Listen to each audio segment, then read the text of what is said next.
They went to Capernaum, and when the Sabbath came, he entered the synagogue and taught. They were astounded at his teaching, for he taught them as one having authority, and not as the scribes. Let me just ask this question. When was the last time you were astounded by anything that happened at church? The word means to overwhelm with wonder and amazement.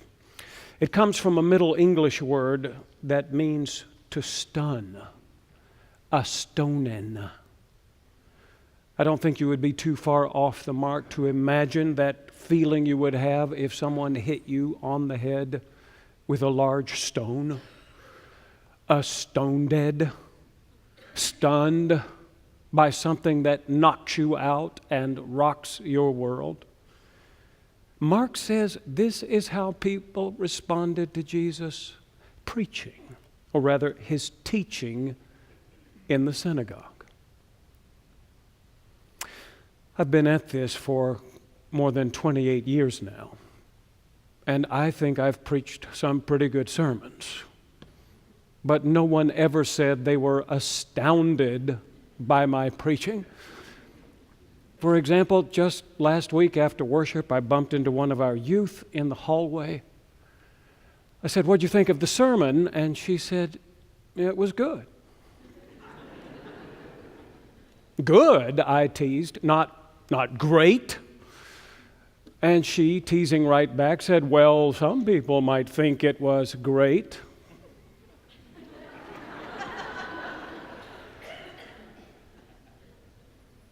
I said, "You don't think it was astounding?" And she said, "Dr. Somerville, I don't think so." And we had a good laugh, and I went on my way. But Mark says the people in Capernaum, they thought Jesus' sermon was astounding. And he explains that they thought that way because he taught with authority and not like the scribes. Apparently, the scribes were always making reference to the famous rabbis who had taught before them. They would look at a passage of Scripture and say, "Rabbi Hillel says this," or "Rabbi Gamaliel says that." But the people may have been wondering, what do you say? What about you? Is there an original thought in your head, or are you always only quoting other people? So when Jesus taught in their synagogue that day, they were astounded because he didn't quote anybody else. He just told them what the passage meant as if he had written it himself, which isn't far from the truth. This is the 5th sermon in a series called Reading the Word Made Flesh. The title comes from that verse in John's Gospel that says the Word that was with God, the Word that was God, this Word became flesh and lived among us. The Gospel of Mark doesn't use that same language to talk about Jesus, but if you've read both Gospels, you could see how in today's Gospel reading, the living Word is talking about the written Word, and you could imagine that he knows what he's talking about. Mark says the people were astounded because he taught them as one having authority. The word in Greek is exousia. It means out of the substance. Jesus doesn't speak out of the commentaries or out of the Bible dictionaries or out of the latest best-selling devotional book. He speaks out of his own substance, but not only his. One of the earliest Christian creeds affirms that Jesus was not made, but begotten of the same substance as the Father. He was homoousia, the creed says. Same stuff. So when Jesus teaches in the synagogue, he teaches out of his substance, which is also God's substance. And when he speaks not only for himself, but also for God. That's why these people are astounded. It's as if they have just heard a word from God himself. You could have heard a prayer shawl drop in that synagogue. But then this other thing happened. Just then there was in their synagogue a man with an unclean spirit, Mark says, and he cried out, "What have you to do with us, Jesus of Nazareth? Have you come to destroy us? I know who you are, the Holy One of God." In a sermon I wrote back in the early days of my ministry, I described it like this. If you have any imagination at all, this passage from Mark's gospel can quickly become a horror story. It begins in a quiet synagogue, not so different from a Baptist church on a Sunday morning. The hymns have been sung, the sermon has been preached. The worship leader steps to the pulpit to announce the closing hymn when suddenly the door swings open with a bang. People turn in their seats to stare, and there he is, silhouetted against the opening, the man with the unclean spirit. For years he has haunted this fishing village on the northwest shore of Galilee, screaming in the cemetery at night, running barefoot down empty streets, rummaging through garbage piles, searching for scraps.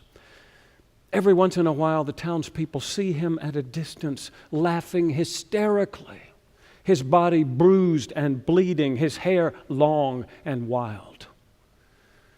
Children lie awake in terror, listening for the sounds of the broken chains that drag behind him. He is the boogeyman, and they have been warned he will get you if you don't watch out. But he had never darkened the door of the synagogue, not until now. He stands there panting, his wild, wide-open eyes adjusting to the dim interior. At last he sees who he is looking for and limps to the front of the room like a wounded animal. People tumble over each other to get out of the way, but it's not them he's after. He jabs a dirty finger into the chest of the guest preacher. "What have you to do with us, Jesus of Nazareth?" Spit flying from his mouth. "Have you come to destroy us? I know who you are, the Holy One of God."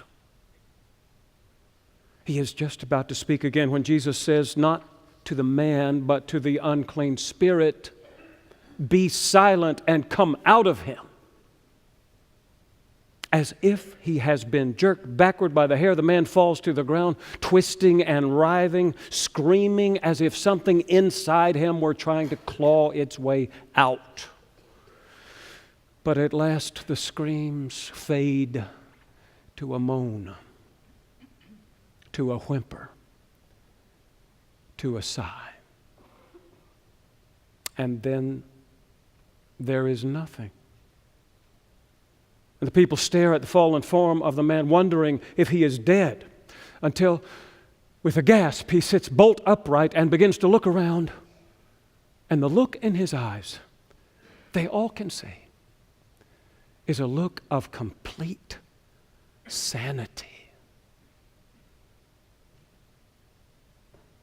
"Samuel?" says a woman near the back. "Samuel? Mama?" He gasps. And she pushes her way through the crowd, drops to her knees, throws her arms around the son she thought she had lost forever. She rocks him back and forth like a baby and looks up at Jesus with tears of gratitude streaming down both cheeks. "Thank you," she says. "Thank you."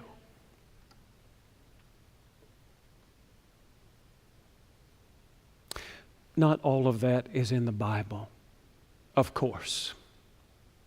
And that last scene in particular is the product of my own sanctified imagination.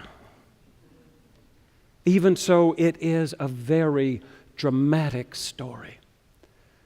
And if you had been there that day, you would have been thinking about it for years to come.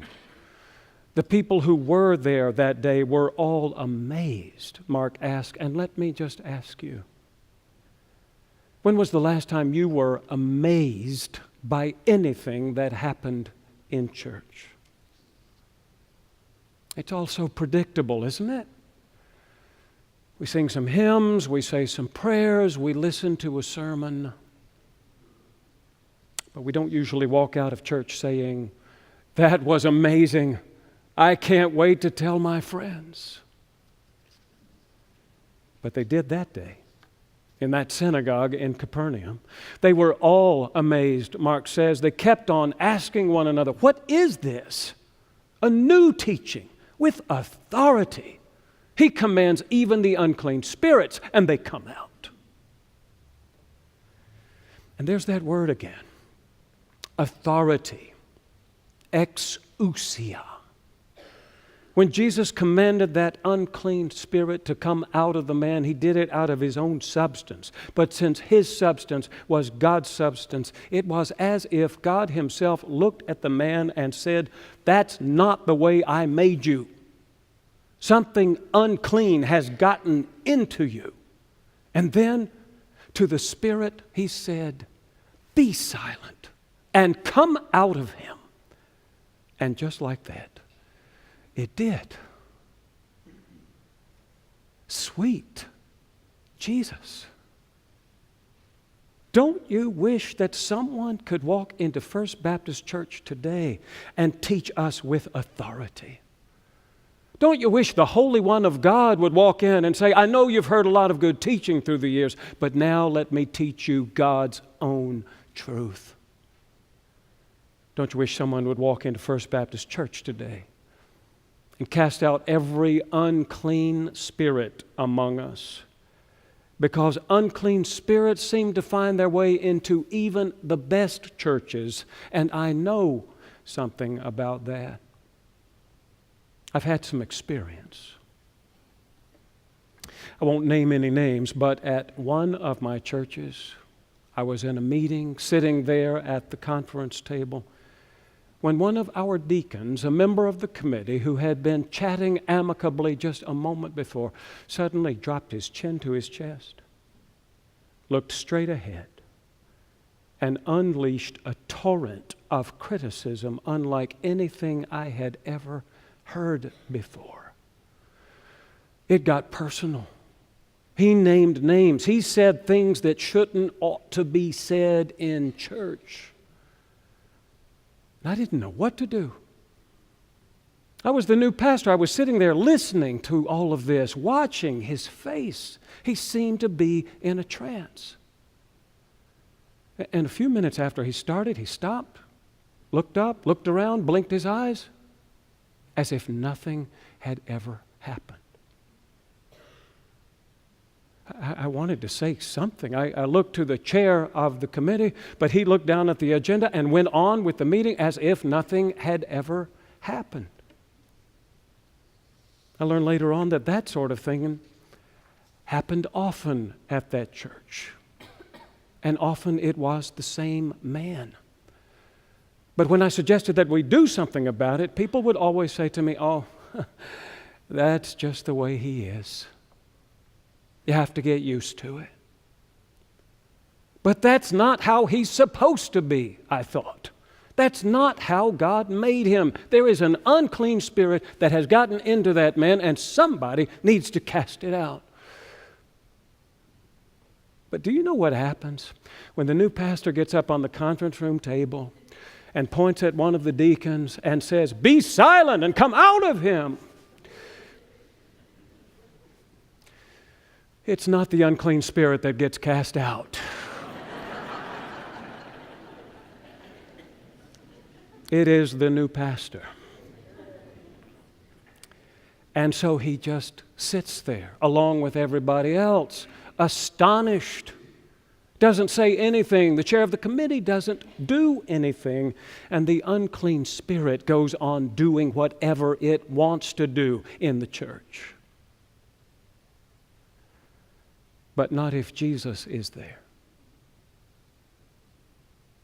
He confronts. And notice whom he confronts. Not the man in the synagogue, but the unclean spirit in the man. There is a difference. That deacon I was talking about, the one in the committee meeting, most of the time, he did justice and loved mercy and walked humbly with his God. But every once in a while, this other thing would get into him. And it would be like Jekyll and Hyde.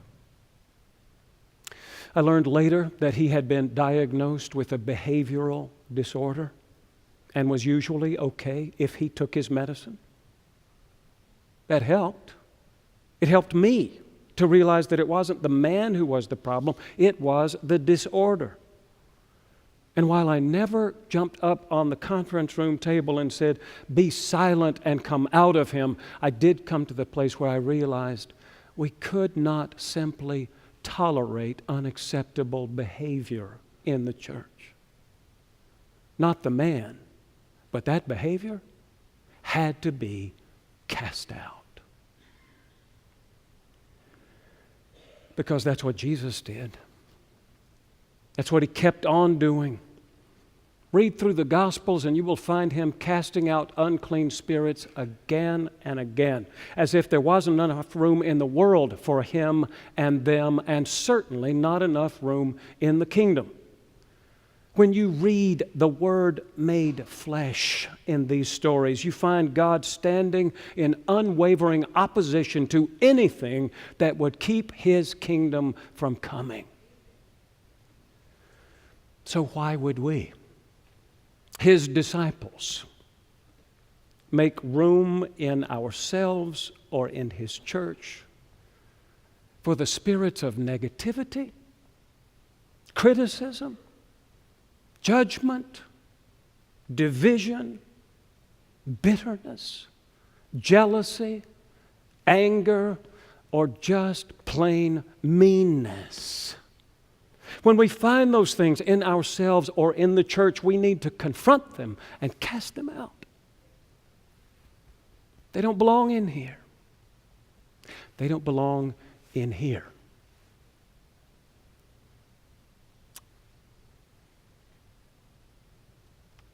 Today we celebrate communion.